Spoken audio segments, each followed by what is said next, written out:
चर्चा करेंगे चौथे अध्याय के 28 श्लोक की। द्रव्य यज्ञास्तपो यज्ञा योग यज्ञास्तथा परे स्वाध्याय यज्ञ ज्ञान स्वाध्याय यज्ञान यज्ञाश्च यत्याः संशितः व्रतः द्रव्य यज्ञास्तपो यज्ञ योग यज्ञास्तथा परे स्वाध्याय यज्ञान यज्ञाश्च यतयः संशित व्रताः। तो देखिए इसमें भी आया है अपरे, अपरे शब्द अन्य लोग, ठीक है, ये याद हो जाना चाहिए आपको। ठीक है, इसमें 5 प्रकार की यज्ञ बताए गए हैं श्लोक। How many? 5। ठीक, बहुत ही इंटरेस्टिंग श्लोक है और ये सब दिखेगा आपको समाज में होते हुए। तो बाजी का पर्पट बहुत प्रैक्टिकल है। ठीक है, 5 प्रकार के यज्ञ बताए गए हैं। पहला क्या है? द्रव्य यज्ञ। द्रव्य यज्ञ मतलब अपनी संपत्ति का यज्ञ। देखिए यहाँ पे यज्ञ जो है मतलब सैक्रिफाइस, कुछ कुछ सैक्रिफाइस किया है। हिंदी में क्या बोलते हैं? हाँ, बलिदान है। त्याग। हाँ, त्याग। हाँ, ये त्याग सही, त्याग किया है, कुछ त्याग है। सैक्रिफाइस मतलब त्याग। तो द्रव्य मतलब संपत्ति का यज्ञ, संपत्ति का त्याग। तप यज्ञ, तपस्या करना। ठीक है, तो अपने कंफर्ट्स का त्याग, समझ में आ रहा है ना? तपो यज्ञ, ठीक है, तपस्या करना, कंफर्ट्स का त्याग। योग यज्ञ, अष्टांग योग का यज्ञ, या अष्टांग योग में यज्ञ। प्रपादी लिख रहे हैं अष्टांग योग में यज्ञ। ठीक, स्वाध्याय, स्वाध्याय यज्ञ, ठीक है, और ज्ञान यज्ञ। तो 5 यज्ञ क्या देखे? द्रव्य यज्ञ, तपो यज्ञ, योग यज्ञ, स्वाध्याय यज्ञ, ज्ञान यज्ञ। ठीक, याद हो गए?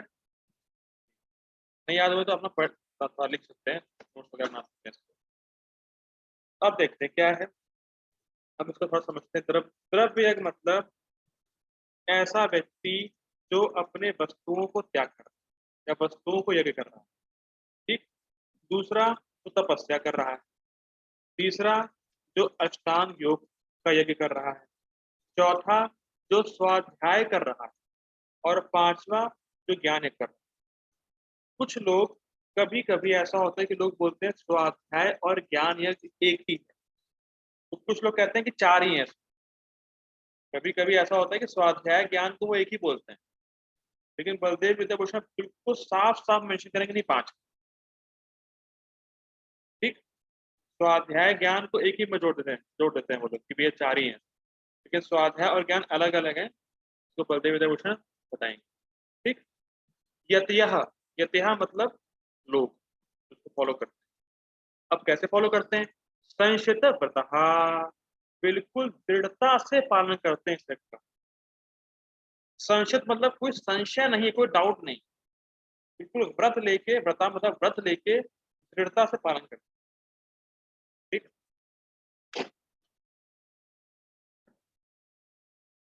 अनुवाद पढ़ते हैं गोपाल जी। कठोर व्रत अंगीकार करके, देखिए कठोर व्रत, कठोर व्रत बड़ा इंपॉर्टेंट शब्द है। देखिए क्या है, थोड़ा विचार करने वाली बात है। कठोर व्रत मतलब क्या, कि जब तक कोई व्यक्ति कठोर व्रत लेके भक्ति नहीं करेगा, या ऐसा कह सकते हैं कि अगर इस जगत में कुछ भी प्राप्त करना है, भौतिक भी सही, अगर उसके लिए वो कठोर व्रत नहीं लेता है तो पा नहीं सकता। अनुभव है आपको? ये 12th में अच्छे मार्क्स चाहिए, बैठेंगे, कठोर व्रत सुपर नहीं है।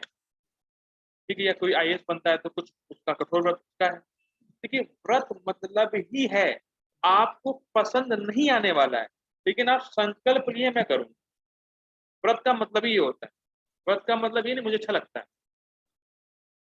व्रत मतलब ही कि आपको अच्छा नहीं लगता है, लेकिन आपने संकल्प लिया, लेकिन मैं ये करूंगा जरूर, क्योंकि कुछ आपको पाना है, जब कोई गोल है उसको आपको पाना है।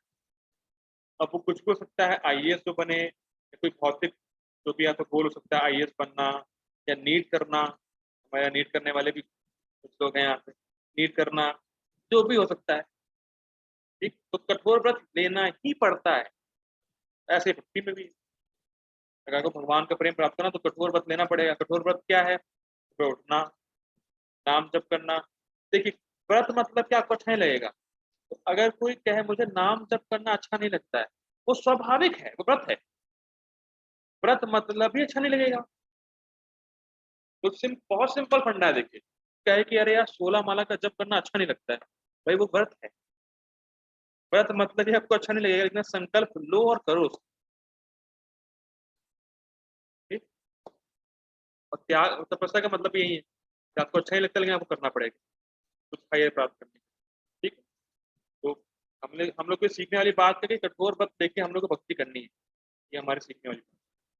कठोर व्रत अंगीकार करके कुछ लोग अपनी संपत्ति का त्याग करके, ठीक, कुछ कठिन तपस्या द्वारा, ठीक, कुछ अष्टांग योग पद्धति के अभ्यास द्वारा, ठीक, अथवा दिव्य ज्ञान में उन्नति करने के लिए वेदों के अध्ययन द्वारा प्रबुद्ध बनते हैं। अब देखिए कितना इंटरेस्टिंग है, कितना इंटरेस्टिंग है, तुम देखिए विचार करिए। भगवान अभी तक नहीं बताए कि मेरी प्राप्ति कैसे। आपने देखा अभी तक कितने श्लोक निकल गए हम लोग के, कितने प्रोसेस बताए, ये करता है, वो करता है, फलाना है, ढमका है। किसी में बताया कि ये करता है मेरी प्राप्ति होगी? किसी में बताया अभी तक कि भाई ये करता है व्यक्ति मेरी प्राप्ति होगी? भगवान अभी बोले ही नहीं कि मुझे प्राप्त करता है, ठीक। तो ये अब बहुत ध्यान सुनिएगा, बहुत ध्यान सुनिएगा। हम लोग जो हरे कृष्णा महामंत्र ले रहे हैं, एक बात बोल लेते हैं, हरे कृष्णा कृष्णा कृष्णा हरे हरे, हरे राम राम राम हरे हरे। हम लोग हरे कृष्णा महामंत्र बोल रहे हैं। इसके संबंध में भागवतम में श्लोक है, मैंने पहले ही बताया था, बताता हूँ।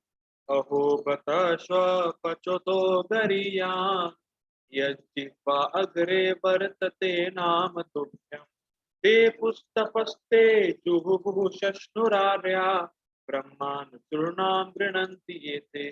जिसके अग्र भाग में जिह्वा अग्रे वर्तते नाम तुभ्यम, जिसके जीव के अग्र भाग में कृष्ण का नाम है, उसने सारी तपस्याएं कर ली हैं, सारा वेद अध्ययन कर लिया है, सब कुछ कर लिया है। तो आप लोग जिस स्थिति में हैं, भगवान का नाम ले रहे हैं सुबह सुबह, तो ये सब जो आप लोग पढ़ रहे हैं सब करके आ चुके हैं। ये कहने का, ये सब हम लोग करके आ चुके हैं। जिसने कृष्ण का नाम लिया है, जिसके अग्र भाग में कृष्ण का नाम आ गया, हरे कृष्ण महामंत्र आ गया, उसने सब कुछ कर लिया है। अष्टांग योग फलाना धमाका ये सब कुछ करके हम लोग आते हैं। भागवतम का प्रमाण, ठीक। तो आप लोग खुश हो जाइए, आप लोग सब करके आ चुके हैं। लेकिन दिक्कत ये है कि आप सब भूल चुके हैं सब। इसलिए दोबारा बताना पड़ रहा है, ठीक। ओके, हम आगे बढ़ते हैं। देखते हैं गीता भूषण टीका, छोटी टीका है। कुछ कर्म योगी अन्न इत्यादि का दान करते हैं, द्रव्य यज्ञ, ठीक। मैं ज्यादा व्याख्या नहीं करूंगा, बड़ा स्पष्ट ही लिखा हुआ। कुछ चांद्रायण व्रत आदि कठोर तपस्या करते हैं। तो मुझे नहीं पता चांद्रायण व्रत क्या होता है, मैंने तो किया नहीं, मुझे पता नहीं है। लेकिन प्रभुपाद इसको परपूर्ण बताते हैं कि जो चाहते हैं स्वर्ग वगैरह जाना या हायर लोग में जाना चाहते हैं, मून इत्यादि पे, चंद्रमा वगैरह पे जो जाना चाहते हैं, वो ऐसा व्रत करते हैं, ठीक। कुछ लोग तीर्थों का भ्रमण करते हैं। अब इंटरेस्टिंग, जो योग यज्ञ आया था, योग यज्ञ आया था ना तीसरा, तो योग यज्ञ में बलदेव विद्याभूषण कह रहे हैं योग यज्ञ का मतलब जो तीर्थों में भ्रमण करता है जाके। रिपीट कर रहा हूँ, रामानुजाचार्य बोलते हैं योग योग यज्ञ का मतलब ये है जो तीर्थों में जाके भ्रमण करता है, ठीक। तो हम लोग दो अर्थ लेंगे योग यज्ञ का। दूसरा, पहला अर्थ तो ये था अष्टांगिक वाला, और दूसरा अर्थ जो बलदेव विद्याभूषण ले रहे हैं और रामानुजाचार्य भी लेते हैं कि जो व्यक्ति तीर्थों का भ्रमण करता है वो कर रहा है योग यज्ञ, ठीक। तो दो मतलब है योग यज्ञ, ठीक। कुछ लोग, देखिए अब इंटरेस्ट, कुछ लोग वेदों का अध्ययन रूपी यज्ञ करते हैं। ये है स्वाध्याय, ये अलग कर रहे हैं बंदे की तरफ। कुछ लोग वेदों का अध्ययन रूपी यज्ञ करते हैं, ये हो गया स्वाध्याय, ये अलग। ठीक। और वेदों का अर्थ अन्वेषण रूपी ज्ञान यज्ञ करते हैं, ये अलग है। और वेदों का अर्थ अन्वेषण रूपी ज्ञान यज्ञ करते हैं, ये अलग है। अब समझिए इन दोनों में डिफरेंस। लोग इसको एक बोलते हैं लेकिन इसमें डिफरेंस है, तो डिफरेंस क्या है ये समझते हैं। स्वाध्याय मतलब वेद को पढ़ना। ठीक। ज्ञान यज्ञ मतलब वेदों के गुह्य अर्थ को समझना, या वेदों में जो लिखा है उसके अर्थ को समझना, ये होता है ज्ञान यज्ञ। जैसे बहुत सिंपल, आपको पता है, कुछ लोग गीता का पाठ करते हैं, श्लोक पढ़ के निकल लेंगे, वो हो गया स्वाध्याय। कुछ लोग गीता का श्लोक भी पढ़ेंगे, उसका अर्थ भी समझेंगे, ऐसा हम लोग कर रहे हैं, तो वो है ज्ञान। फिर रिपीट कर रहा हूँ, कुछ लोग खाली बस गीता का पाठ करेंगे, श्लोक वगैरह पढ़ लेंगे, पूछो क्या मतलब है, मतलब हमें नहीं पता, पाठ करते हैं, वो है स्वाध्याय। और कुछ लोग पाठ भी करेंगे, समझेंगे उसका अर्थ भी कि भाई श्लोक क्या कह रहा है, हम लोग समझ रहे हैं, टीका पढ़ते हैं, तो वो है ज्ञान यज्ञ। तो इस समय हम लोग ज्ञान एक कर रहे हैं, स्वाध्याय नहीं कर रहे हैं। स्वाध्याय तो इसमें इंक्लूड है, एक जो करते हैं लोग तो कहते हैं ज्ञान में स्वाध्याय इंक्लूड है, लेकिन अलग। हम लोग स्वाध्याय भी कर रहे हैं और ज्ञान भी हो रहा है, हम लोग पाठ भी कर रहे हैं श्लोक का और अर्थ भी समझ रहे हैं। ठीक। तो स्वाध्याय का मतलब एक व्यक्ति पढ़ना सीख रहा है वेद को, वो स्वाध्याय है। और एक व्यक्ति वेदों का प्रयोजन जानता है, वेदों का अर्थ जानता है, वो ये ज्ञान करता है।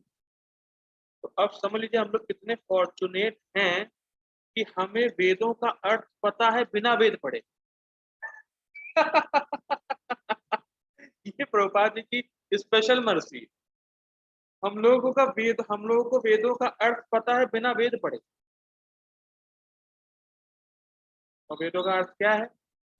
कृष्ण को जानना, कृष्ण की भक्ति, ये वेदों का सार है।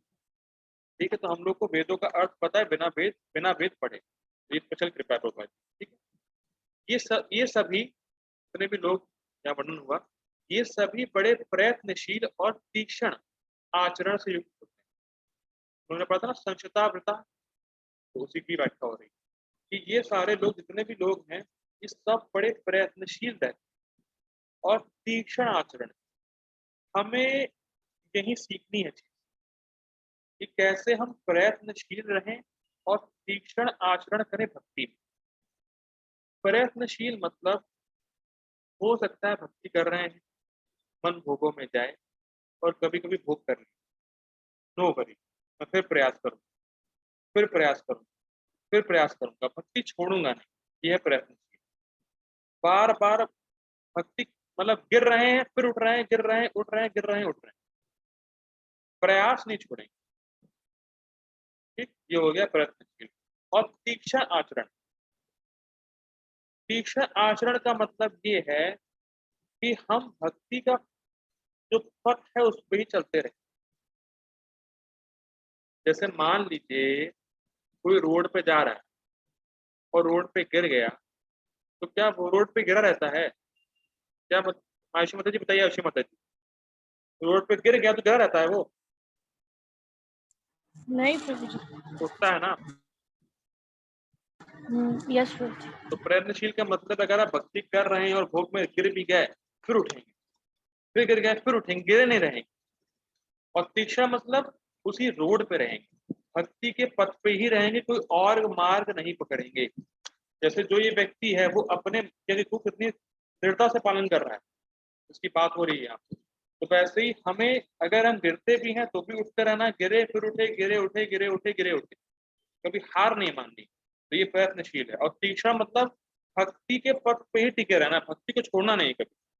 ये नहीं कह रहे भक्ति से कुछ नहीं हो रहा है, आपको नहीं दिखा लेकिन भक्ति से बहुत कुछ हो रहा है, तो भक्ति में टिके रहना है। और गिरे तो फिर उठने का प्रयास करना। तो ये दो चीजें हमें सीखनी है यहाँ से। ठीक है, अब पढ़ते हैं प्रभुपाद जी का purport. Purport bye divine grace Shri भक्ति वेदांत स्वामी श्रील प्रभुपाद की जय। हरे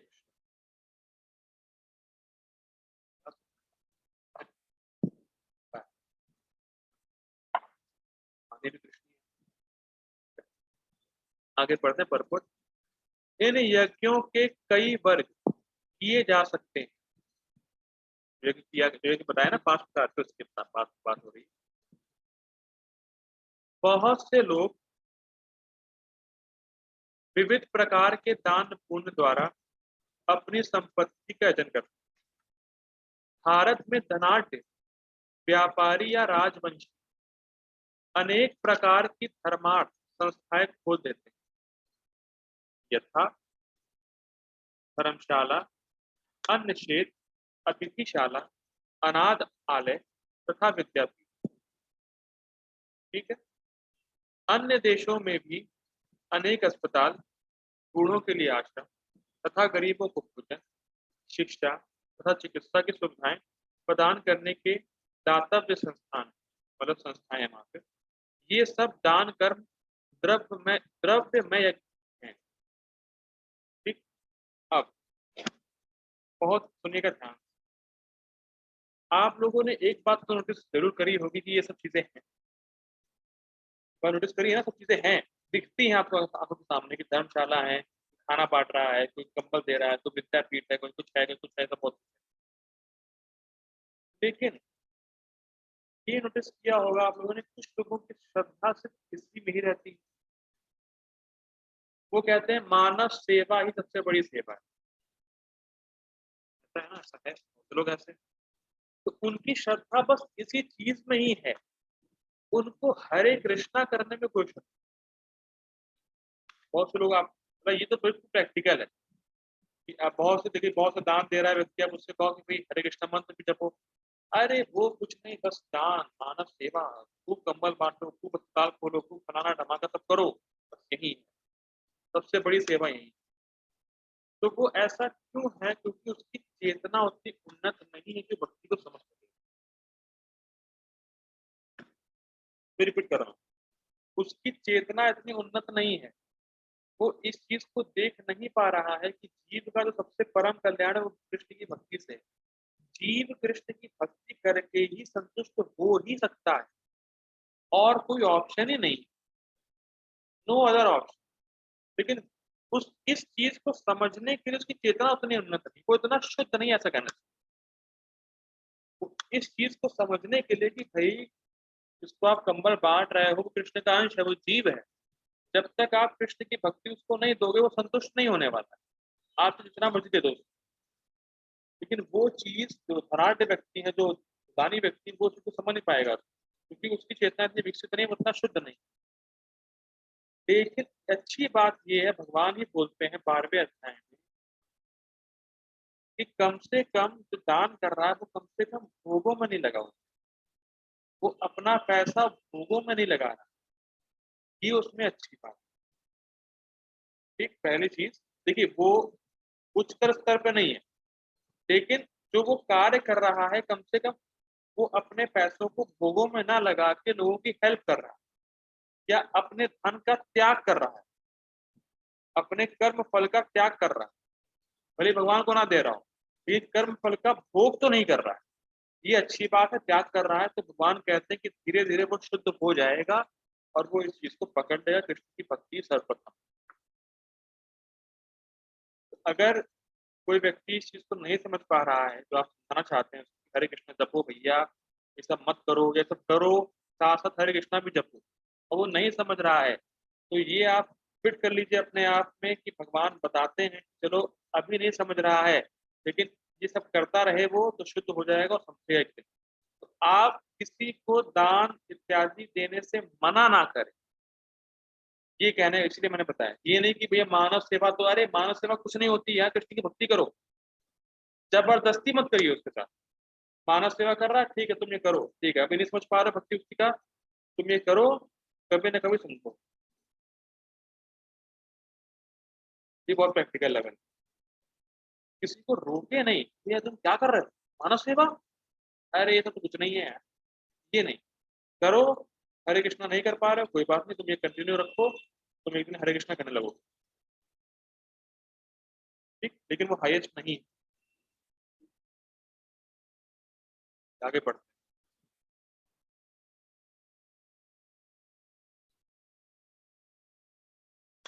अन्य लोग जीवन में उन्नति करने अथवा उच्च लोकों में जाने के लिए चंद्रायण तथा चातुर्मास जैसे विविध तप करते हैं।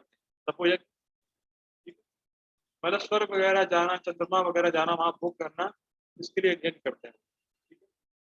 इन विधियों के अंतर्गत कतिपय कठोर नियमों के अधीन कठिन व्रत करने होते हैं। तो स्पष्ट है बहुत।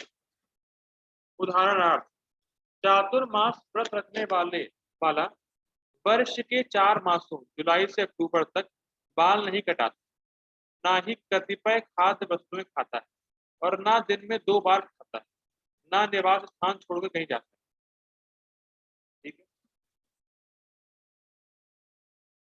जीवन के सुखों का ऐसा परित्याग तपो में यज्ञ कहलाता है।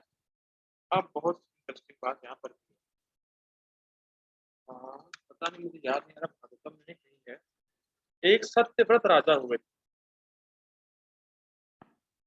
हाँ, सत्यव्रत राजा मनु बन गए थे और उन्होंने ही भगवान से प्रार्थना करी है, वो ईशो प्रसाद। तो ईशो प्रसाद आप पढ़ते हैं, वो सत्यव्रत मुनि द्वारा की गई है, वो पहले राजा थे। ठीक, तो सत्यव्रत जो राजा हुए थे, उन्होंने सिर्फ पानी पीकर बहुत साल तपस्या करी, सिर्फ पानी पीकर, और फिर उनको मनु का पद प्राप्त हो गया। मनु, पता नहीं, मनु में जानते होंगे सब लोग। मनु मतलब जो पहला जो मतलब मानव होता है। ठीक है, तो मनु का पद प्राप्त, मतलब वो पूरे पृथ्वी का मालिक रहता है स्टार्टिंग। ठीक, तो सत्यव्रत राजा को मनु का पद प्राप्त हुआ, और एक मनु की आयु होती है 72 दिव्य युग। एक दिव्य युग मतलब 4 सतयुग, त्रेता, द्वापर, कली, ये 4 होते हैं। ऐसे 72 दिव्य युग, और दिव्य युग मतलब चारों मिला के 72। तो इतनी आयु प्राप्त हुई थी उनको मनु महाराज, सत्यव्रत राजा थे। ठीक, अब इंटरेस्टिंग बात ये है, देखने में ये है कि पानी के काम चला ली, ये बहुत कठिन तपस्या नहीं नहीं। नारद जी कहते हैं राष्ट्र यज्ञ में युधिष्ठिर महाराज से कि मैं तो आश्चर्य करता हूँ कि मनुष्य पानी के लिए काम क्यों चला लेता, कि उसको उसको पानी से काम चल जाएगा। तो मनुष्य है, नारद मुनि खुद कह रहे हैं युधिष्ठिर महाराज राष्ट्र यज्ञ कि पता नहीं मनुष्य क्यों पानी पी के काम नहीं चला पाता, क्योंकि उसका जो शरीर है खाली पानी से चल जाएगा। तो मतलब ऐसी कोई तपस्या नहीं है। तो देखिए, हम लोग के कंपेरिजन में तो बहुत बड़ी तपस्या है, लेकिन जो उनको फल प्राप्त हुआ है मनु महाराज बनने का, उसके हिसाब से बड़ी कम तपस्या है। मैं ये कहना चाहता हूँ, हमारे परिवेश में तो बहुत तपस्या है भाई, पानी पी के कौन चलाएगा, निर्जला तो कर नहीं पाते हम लोग निर्जला तो कर नहीं पाते हैं। ठीक है, सही से तो, लेकिन मनु महाराज का पद प्राप्त हो जाना और 72 दिव्य युग तक राज करना, ये बहुत बड़ी बात। इंटरेस्टिंग बात है कि अगर थोड़ा सा पुण्य करेंगे तो बहुत बड़ा फल मिलता है, और थोड़ा सा पाप करेंगे तो बहुत साल तक नरक में दुख भोगना पड़ता है। तो इसलिए बुद्धिमान व्यक्ति को चाहिए कि वो पुण्य का आश्रय ले। थोड़ा बहुत पुण्य भी करेगा तो महान उसको, मतलब स्वर्ग वगैरह में जब महान भोग प्राप्त हो, तो बुद्धिमान व्यक्ति को चाहिए कम से कम पाप ना करे, क्योंकि थोड़ा बहुत पाप करेगा तो बहुत लंबे समय तक नरक में जाना पड़ेगा, और थोड़ा बहुत पुण्य करेगा तो बहुत अच्छा उसको सुख मिलेगा बाद। तो इसलिए बुद्धिमान व्यक्ति को चाहिए कम से कम पुण्य ले, पुण्य इकट्ठा करे। लेकिन हमारे लिए पुण्य क्या है? भक्ति। ठीक, हमारे लिए पुण्य है कृष्ण की सेवा, तो हमें अधिक से अधिक कृष्ण की सेवा करनी। ठीक, जाके पढ़। हाँ, इंटरेस्ट, जैसे मान लीजिए सत्यव्रत महाराज खाली पानी पे काम चला रहे थे। ठीक, और मान लीजिए आज के जमाने में होते पानी पे काम चलाने वाले, कोई कहता है अरे यार पानी पे काम चला रहे हो, लो चाउमीन लो, मैगी लो, ये लो, बर्गर वगैरह वैसे लो, क्या है? तो यहाँ पर सीखने वाली बात क्या है कि सत्यव्रत मुनि, जो सत्यव्रत जो महाराज थे, मुनि नहीं महाराज थे, सत्यव्रत मुनि तो और हो गया, सत्यव्रत जो महाराज थे वो देख पा रहे थे, अगर मैं अभी चाउमीन वगैरह बर्गर वगैरह नहीं खा रहा हूँ तो मुझे आगे चल के महान फल प्राप्त होगा। और लेकिन जो अभी चाउमीन बर्गर देख रहा है वो उस समय का फल देख रहा है। रिपीट कर रहा हूँ, तपस्या अगर जब भी आप करें तो ये मत देखें कि मुझे अभी कैसा लग रहा है, आगे क्या फल प्राप्त होगा उसको देखिए। सत्यव्रत महाराज नहीं खाए, मान लीजिए फॉर एग्जाम्पल आज होते हैं, कहते मैं सत्यव्रत महाराज में सामने होते, महाराज जी चाउमीन बर्गर कुछ बढ़िया सादा है सब नहीं खाते। क्यों? क्योंकि उनको आगे लाभ दिख रहा है और मुझे अभी लाभ दिखा कि चलो खा लेंगे कम से कम, चलो सही रहेगा। ये बहुत दिमाग में बात रखिए कि अगर अभी तपस्या ले रहे हैं तो उसका आगे बहुत बड़ा लाभ, बहुत बड़ा लाभ। अगर आप अभी अच्छे से भक्ति कर लेंगे तो फिर क्या कृष्ण के पास, इससे बड़ा लाभ तो इससे बड़ा लाभ तो पूरे जगत में कहीं नहीं। बस दो चीजें प्रभुपाद जी जो बता के गए हैं, 16 माला और चांद। प्रभुपाद जी बोले जो 16 माला का जप और चांद इनका पालन करेगा वो निश्चित ही कंपल्सरी मस्ट इस जन्म में भगवान के पास है। और ये कोई बहुत बड़ी तपस्या नहीं है कि भाई पानी पी के काम चलाना है, ये है वो, बस सुबह आराम, सुबह जल्दी उठिए, 2 घंटे 2.5 घंटे जितना भी लगता होगा जब करें, और जब सही से करें, हरे कृष्ण कृष्ण कृष्ण हरे हरे, हरे राम राम राम हरे हरे। पूरा बोले हरे कृष्ण कृष्ण कृष्ण हरे हरे, राम राम राम राम हरे कृष्ण कृष्ण, ये नहीं करना, पूरा बोले। टाइम लग रहा है लगने दीजिए, लेकिन कम से कम स्पष्ट बोले। ये पूरा 16 माला होती है, स्पष्ट बोले, ठीक है। ये 16 माला है, ये नहीं कि प्रभु जी मैंने 16 माला पूरे किया फिर भी कुछ नहीं हो रहा है, ये कुछ भगवान की प्राप्ति नहीं हुई। 16 माला मतलब एक एक शब्द पे ध्यान देना कि शब्द को अलग अलग बोल, ये 16 माला होती है, ध्यान दीजिएगा। ठीक है, आगे बढ़ते हैं।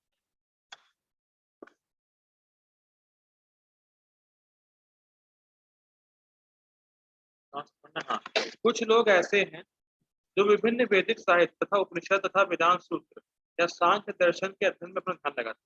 स्वाध्याय, इसे स्वाध्याय यज्ञ कहा जाता है, बड़ा स्पष्ट है, ठीक है।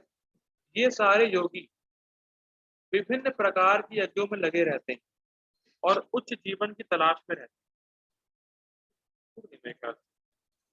छूट गई हो, क्योंकि बहुत अरे बना चुके हैं, याद था ना, नहीं मैंने कहा, ठीक है, तपो में कहलाता है, ठीक है।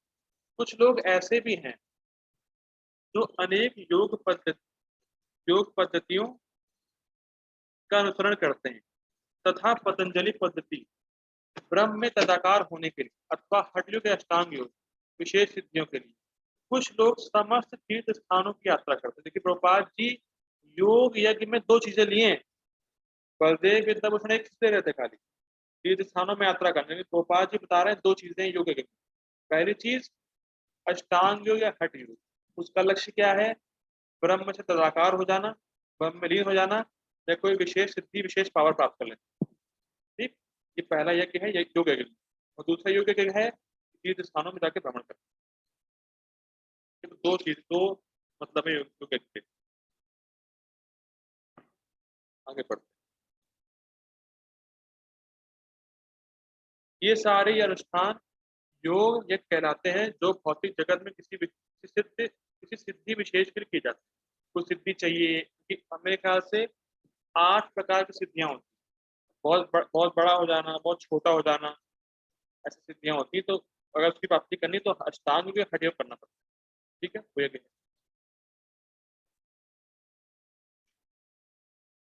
अब पढ़ते हैं, कुछ लोग ऐसे हैं जो विभिन्न वैदिक साहित्य उपनिषद तथा वेदांत सूत्र या सांख्य दर्शन के अध्ययन में अपना ध्यान लगाते हैं, इसे स्वाध्याय कहा जाता है।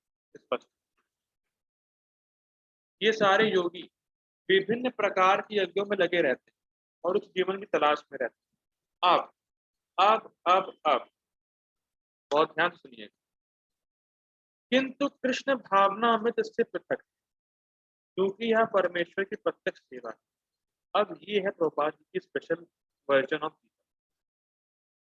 प्रभुपाद जी देखिए कहीं नहीं आ रहा है, कुछ कुछ ऐसा कुछ श्लोक में नहीं है, लेकिन प्रभुपाद जी इस चीज को क्यों बोल रहे हैं, क्योंकि भैया अगर कोई आगे के चैप्टर ना भी पढ़े, ये समझ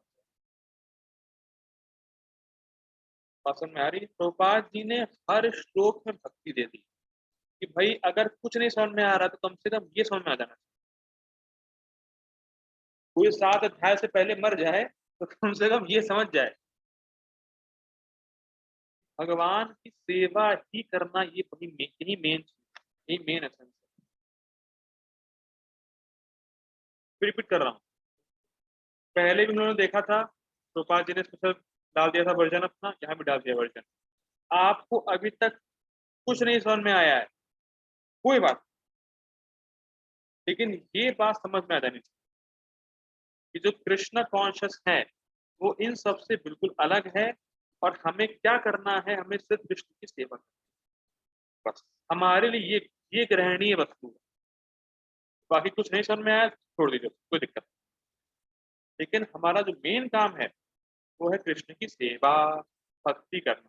और जो भक्ति है वो इन सबसे पूरा अलग है, पूरा अलग।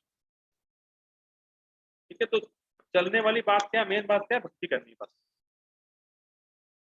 मेरे पास समय नहीं, वरना मेरा क्वेश्चन था, बाद में ले लेंगे। इससे उपयुक्त, हाँ ये भी बहुत बहुत इंटरेस्टिंग है। इससे उपयुक्त किसी भी यज्ञ से प्राप्त नहीं किया जा सकता, अपितु भगवान तथा उनके प्रामाणिक भक्तों की कृपा से ही प्राप्त किया जा सकता है। फलतः कृष्ण भावना में स्थित है। आपको भक्ति कृष्ण की कृपा या उनके भक्तों से ही मिलेगी। चाहे आप जितना भी यज्ञ बताया जा रहा है, कितना भी आप कर लो, कुछ तपस्या कर लो, कोई भी कर्म कर लो, आपको भक्ति तभी प्राप्त होगी जब कृष्ण कृपा होगी, जब भक्तों का संग। ब्रह्मांड भ्रमिते कौन भाग्यवान, गुरु कृष्ण कृपा पाए भक्ति लगा। ब्रह्मांड में सब भ्रमण कर रहे हैं, कौन भाग्यवान, कौन इतना भाग्यवान जीव है जो कृष्ण की कृपा से, गुरु की कृपा से भक्ति को प्राप्त हो। और वो हम सब हैं। अपने सौभाग्य को कभी भूलना नहीं चाहिए, हम सब हैं। अपने सौभाग्य को याद रखें और भक्ति को कभी ना छोड़ें, ये बात। ठीक, जब तक भक्तों का संग प्राप्त नहीं होगा, चाहे आप कोई भी कर्म कर लो, भक्ति नहीं प्राप्त। अब आप लोगों के लिए इंस्पिरेशन, चैतन्य चरितमृत में मध्य लीला में 20वें अध्याय में, मुझे श्लोक तो नहीं आता, 20वें अध्याय में प्रभुपाद जी परपुट में कहते हैं, एक भागवतम के श्लोक के ऊपर भगवान उद्धव जी से कहते हैं, और सुनेगा ध्यान से, सबके लिए, हम सबके लिए। भगवान कहते हैं उद्धव जी से, अगर किसी को गीता और भागवतम की डिस्कशन में कुछ भी अच्छा लगने लगे, उसको शुद्ध भक्ति प्राप्त होगी। बहुत किसी को गीता और भागवतम के डिस्कशन में मजा आने लगे, अच्छा लगने लगे, उसको शुद्ध भक्ति प्राप्त। भगवान के वचन है उद्धव जी। और जो आप लोग इतने उत्साह से रोज आ रहे हैं, मुझे लग रहा है आप लोग को अच्छा लग रहा होगा, इसीलिए आ रहे हैं, आप सबको शुद्ध भक्ति प्राप्त होगी। क्योंकि हम लोग क्या कर रहे हैं, गीता पे जो आचार्यों ने बोला है, प्रभुपाद जी ने बोला है, उसको बस थोड़ा पढ़ते हैं। जो मेरे इतना मेरा सामर्थ्य समझाने का, मैं समझाता हूँ, आप लोगों से कुछ पूछता हूँ, बस ये तो हो रहा है। तो मजा आ रहा है, मजा आ रहा है, अच्छा लग रहा है, मतलब आपकी भक्ति बढ़ रही है और शुद्ध भक्ति आपको मिलेगी, गारंटी। भगवान ने स्वयं बोला है उद्धव जी। तो बहुत अच्छी बात है कि आप लोग रोज क्लास में आइए, सुनिए।